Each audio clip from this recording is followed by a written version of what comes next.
I want to take you on a little bit of a journey with me. So I'll set a little bit of a scene. I'm 17 years old, and I'm driving to work at my job at Arby's, and I'm so excited to be able to drive myself to work. I'd always loved cars, and I'd always dreamed about being able to drive around, and I just barely gotten my driver's license a couple weeks before this. And so I make a quick pit stop, and then I get on my way to work, and my heart shatters just into a million pieces. I look up into the rearview mirror, and it's just full of the flashing red and blue. And, you know, everybody gets pulled over for the first time, and for a lot of people it is pretty scary. It was especially scary for me that little pit stop that I had made was actually me stopping to smoke a little something before my shift at Arby's. Helps working the drive-thru go by a little bit faster. So to make a short story, shorter, I was pulled from the car, hands behind the back, taken in, and I was in a crap load of trouble, at least for a 17-year-old. And one of the consequences that I was facing was another year-long driver's license suspension. I say another because this wasn't my first driver's license suspension, and unfortunately, it also wasn't my last. So when I was 14 years old, my family's home in St. Charles, Missouri, went into foreclosure. My dad lost his job in the Great Recession a few years prior to that, and things were pretty tough for us. And very fortunately for us, though, my father's childhood home sat vacant in the Salt Lake City, Utah area. So at 14, I moved from St. Charles, Missouri, out to Salt Lake City, and it was a really, really tough transition for me. And it was around that time that I started to become a little bit distant from my family and started to get into quite a bit of trouble. Got in trouble at 15, doing a lot of really, really dumb stuff. That was probably the most trouble I'd ever been in, and that was my first time being in trouble.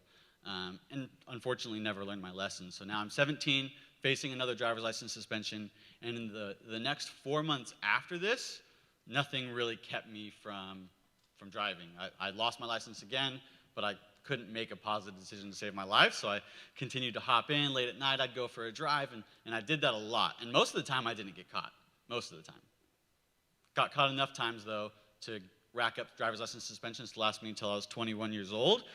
And at the peak of all this legal trouble, the same year, just a few months after that suspension when I was 17, I ended up meeting a girl, who some of you know, most incredible girl I've ever met, and she got pregnant very, very shortly after that.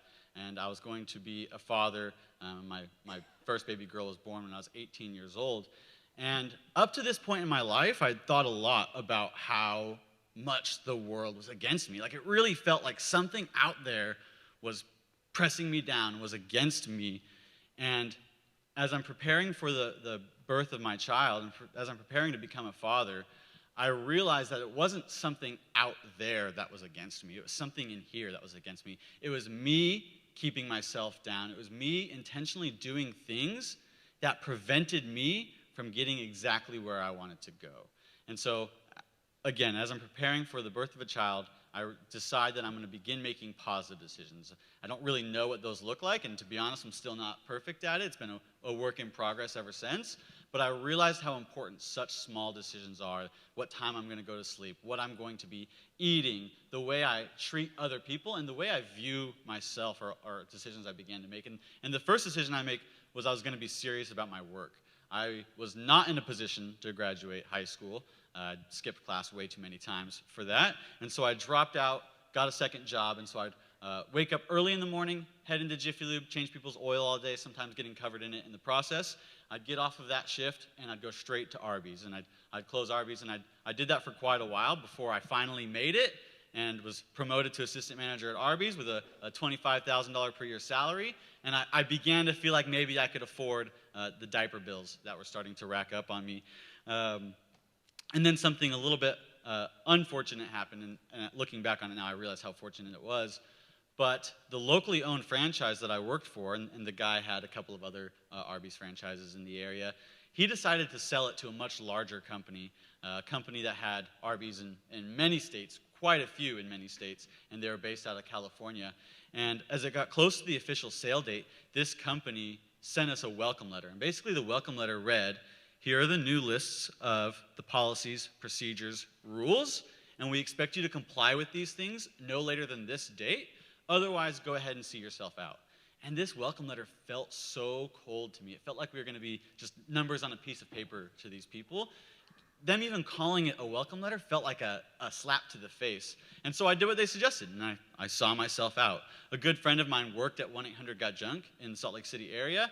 He referred me over, and I started with them. At that time, the Salt Lake City 1-800-GOT-JUNK was locally owned, had been for its entirety. The guy who founded it was running it at the time, and I really enjoyed that. Working for another small locally owned business, it was a lot of fun, but it was always meant to be temporary for me.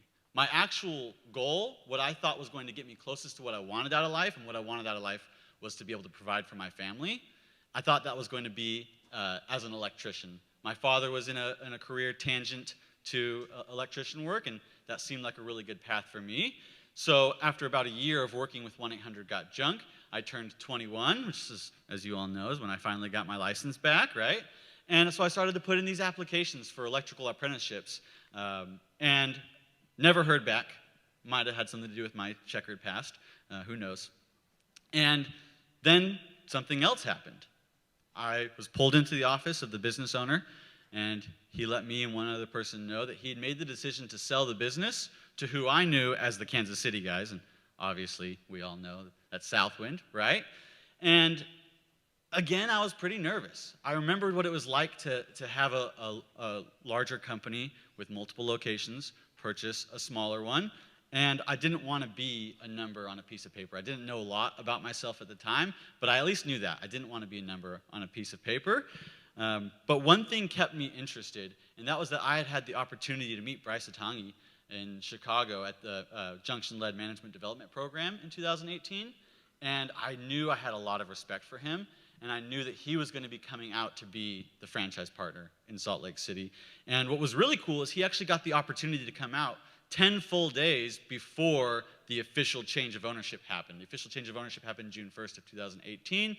Bryce was in the business at the end of May, just there to affect the business positively, drive results, and make relationships with the people. And man, did he do that. We were all blown away with him, nobody more so than the current owner of the business who was selling the business. And on the 10th day, the very last day of his time owning that business, he's kind of walking out, looking around with a sentimental feeling, and he stops and he turns to me and he says, "You know, Casey, I never would have sold this business if I had had somebody like Bryce in it this whole time." And that's always stuck with me. I will never, ever forget that, and for a long time I didn't really know why.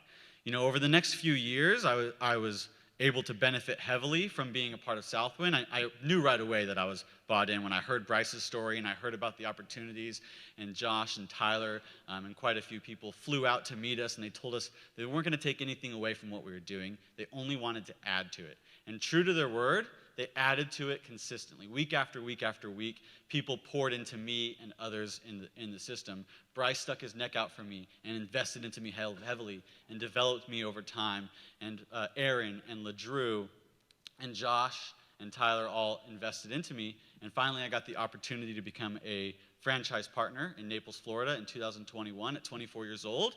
And that was just mind-blowing to me. I had set a goal a long time before that to make that exact thing happen, but somewhere inside of me, I didn't fully believe that I was capable of doing it. I'd seen other people in the system do it, and that motivated me to keep pushing for it, but it was hard to really believe that I could. And that's around the time that I realized why that statement that the previous owner of Salt Lake City had made to me stuck with me for so long. Because becoming a franchise partner in Naples, I realized that the type of people who say that sort of thing, who say, "I never would have had this if I had had somebody like this in the business," have a pretty low likelihood of having someone like that in the business. And the reason why they have a pretty low likelihood of having somebody like that in the business is because they're not actively doing the work to create that person, to develop that person, and to invest into people heavily, right? All over the country, I've heard leaders say, "I don't know about him. He's got this opportunity," right? "I don't know about that. He might be good for that position, except for that." Or she's got this thing keeping her from getting what she wants. And I hear that so often, but I don't hear that as often in Southwind, right? Because in Southwind, we are dedicated to serving our teammates. We're dedicated to investing into our people.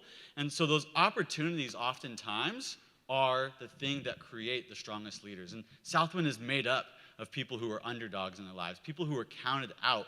Like me, many people counted me out. And guess what? A lot of people could have said, yeah, Casey's good, except for this opportunity he has. He might not be a great fit for a franchise partner or for a general manager. Yeah, Casey's good and all, but he's only 24. He's pretty young. And a lot of people thought that. A lot of people thought that Josh and Tyler were crazy for trusting me with that business. But that's what we do in Southwind. We believe in our people, right? We invest heavily into them. And that's my ask of you, is you're all going to go back to your businesses here in the next couple of days, and you're going to be surrounded by people who are imperfect, people who have opportunities, people who themselves have been underdogs and been counted out in their lives. And my ask of you is to believe in them and to invest in them heavily, to develop them to be the best person who they can be, just like somebody who's quite possibly in this room today poured into you and developed you to be the best person that you could be. Thank you.